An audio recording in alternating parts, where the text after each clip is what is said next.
સ્વામિનારાયણ ભગવાને સૌ પ્રથમ નરનારાયણ દેવની સ્થાપના આ અમદાવાદ મંદિર બનાવીને કરી આપી એ આપણા બહુ મોટા ભાગ્ય છે. સ્વામિનારાયણ ભગવાન અનેક વખત અમદાવાદમાં આવ્યા અને અનેક ચરિત્ર કર્યા. સ્વામિનારાયણ ભગવાને આપણા શાસ્ત્રમાં કીધું છે કે એ ચરિત્ર જો આપણે યાદ કરીએ, ભગવાનના કરેલા ચરિત્ર અને ભગવાન એ જગ્યાએ કરેલા ચરિત્ર એનું સ્મરણ કરીએ, ત્યાં જઈએ, એ ચરિત્ર યાદ આવે, ભગવાન યાદ આવે, ભગવાનની મૂર્તિ યાદ આવે, તો એથી કરીને ભગવાનનું બળ જીવમાં બહુ પ્રબળ થાય છે.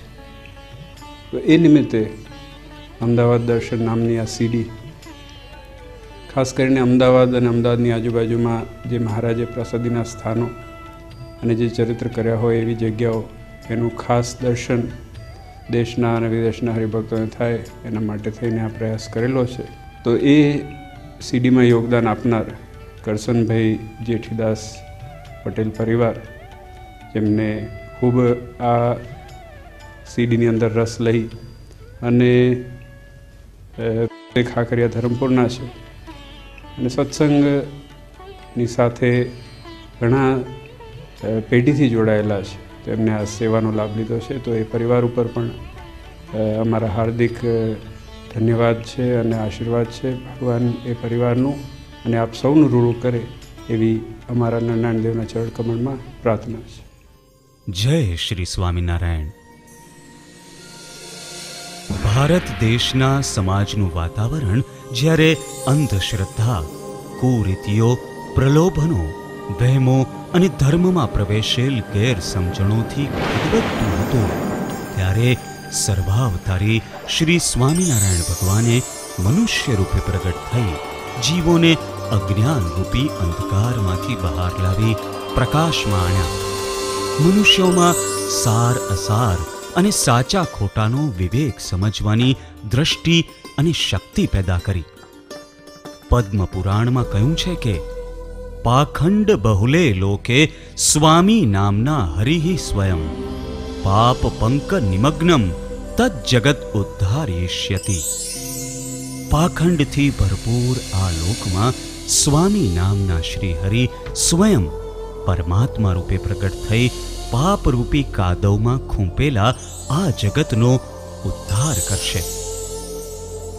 ભગવાન શ્રી કૃષ્ણની માફક શ્રીજી મહારાજે પણ ઉત્તર પૂર્વમાં પ્રગટ થઈ પશ્ચિમમાં પોતાની લીલાઓ કરી અને સંકેલી લીધી. તેમની અનેક લીલાઓ પૈકી કેટલીક અમદાવાદ મધ્યે પણ કરેલી. શ્રી હરિના અમદાવાદના ચરિત્રો તેઓ નીલકંઠ વર્ણી તરીકે વિચરણ કરતા કરતા સંવત 1855માં અમદાવાદમાં આવ્યા ત્યારથી શરૂ થાય છે.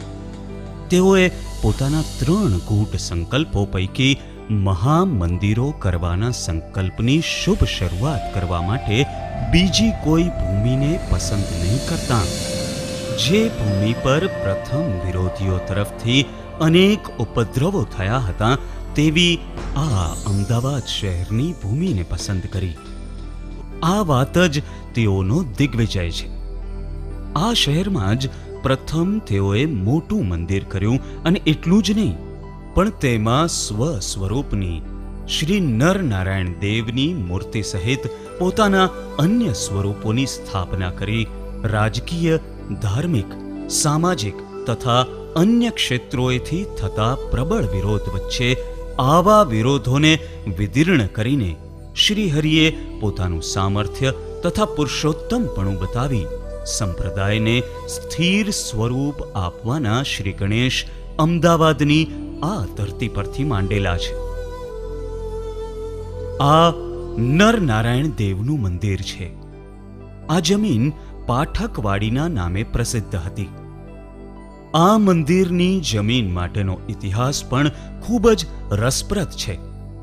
શ્રીજી મહારાજે જ્યારે શ્રીનગર અમદાવાદ ખાતે સંપ્રદાયનું પ્રથમ મંદિર બાંધવાની ઈચ્છા કરી ત્યારે ઈર્ષ્યાથી દાજતા કેટલાય પંથના દંભી, પાખંડી અને અહંકારી માણસોએ વિરોધ કરેલો. એ વખતે અંગ્રેજોનું શાસન હતું. અંગ્રેજ અમલદારો શ્રીજી મહારાજના પ્રભાવથી અત્યંત પ્રભાવી હતા. અંગ્રેજોએ શ્રી હરિને સામેથી મળવા આમંત્રણ આપ્યું. શ્રી હરિને આ જમીન સૂર્ય ચંદ્ર તપે ત્યાં સુધીનું તામ્રપત્ર આપી અંગ્રેજોએ એ કાર્યવાહી પણ કરી આપી અને નિર્માણ પામ્યું આપણા સંપ્રદાયનું સૌથી પહેલું આ નરનારાયણ દેવનું મંદિર. જ્યારે શ્રી હરિએ શ્રી નરનારાયણ દેવ આદિક દેવોની વિધિપૂર્વક સિંહાસનોમાં સ્થાપના કરી ત્યારે સરકાર તરફથી 100 તોપોનું માન આપવામાં આવ્યું હતું. આ મંદિરનું નિર્માણ કાર્ય શ્રીજી મહારાજે સદ્ગુરુ આનંદાનંદ સ્વામીને સોંપ્યું હતું. આ મંદિર તૈયાર થયું ત્યારે શ્રી હરિએ આખા મંદિરમાં ચારે તરફ બરાબર જોઈ આનંદાનંદ સ્વામીને કહેલું કે અમારી ઈચ્છા પ્રમાણે જ તમોએ ઘણું સુંદર મંદિર બંધાવ્યું છે. એમ આ આખું મંદિર પ્રસાદીનું છે. આ શ્રી નરનારાયણ દેવનું સિંહાસન છે. આ શ્રી ધર્મભક્તિ હરિકૃષ્ણ મહારાજનું સિંહાસન છે તથા આ રાધા કૃષ્ણ દેવનું સિંહાસન છે. આ ત્રણેય સિંહાસનોમાં બિરાજીને શ્રી હરિએ પ્રસાદીના બનાવ્યા છે. નરનારાયણ દેવના દ્વારના કમાડો પણ સોનાના નવા બનાવાયેલા છે. ત્રણેય નિજ મંદિરોના કમાડ પ્રથમ લાકડાના હતા. એ સુંદર કોતરણીવાળા કમાડ હાલ લુણાવાડાના પુરુષોના મંદિરમાં સભા મંડપના ઓરડાના બારણા તરીકે રાખેલા છે.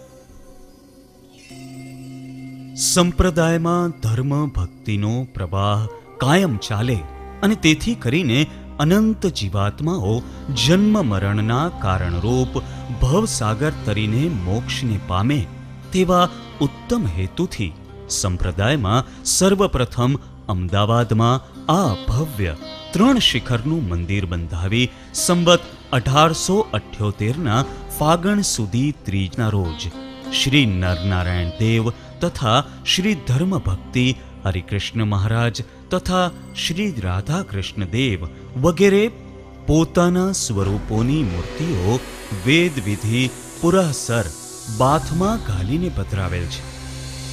આ ગણપતિજી તથા આ હનુમાનજીની મૂર્તિઓની પણ પોતે જ સ્થાપના કરેલી છે.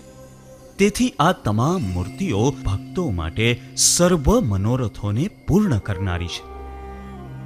શ્રી નરનારાયણ દેવના સિંહાસનથી પૂર્વ તરફ આ શિવ પંચાયતની સ્થાપના કરવામાં આવી છે. શ્રી હરિએ શિક્ષાપત્રીના શ્લોક 84માં પંચાયતન દેવને માનવાની પોતાના આશ્રિતોને ખાસ આજ્ઞા કરેલી છે. શ્રી નરનારાયણ દેવના મંદિરના આ ઉંબરા પર બેસીને શ્રી હરિ થાળ જમ્યા હતા. દેવની પ્રતિષ્ઠા પછી આ ઉંબર પર ઊભા રહી શ્રી હરિએ પોતાની દૃષ્ટિ નરનારાયણ દેવની મૂર્તિની દૃષ્ટિમાં મેળવી પોતાનું તેજ અને શક્તિ મૂર્તિઓમાં મૂક્યા હતા. તેથી આ ઉંબર પ્રસાદીનો છે. શ્રી નરનારાયણ દેવના મંદિરથી પશ્ચિમ તરફ આવેલા આ સુખશૈયાની સ્થાપના પણ શ્રી હરિએ જ કરેલી છે. તેમાં પલંગ છે તે પણ પ્રસાદીનો છે. તેમાં આવેલી આ ચિત્રમૂર્તિઓ પણ શ્રી હરિએ બનાવરાવીને પધરાવેલી છે. તે મૂર્તિ પ્રસાદીની છે. જ્યારે આ મંદિરનું બાંધકામનું કામ ચાલતું હતું ત્યારે એક હરિભક્ત હિંમતનગર પાસેથી ગાડામાં પથ્થર નાખીને લાવતા એક હરિભક્તની સેવા નિષ્ઠાની કથા આ સ્તંભ સાથે જોડાયેલ છે. આ સ્તંભને શ્રીજી મહારાજે બાથમાં લઈને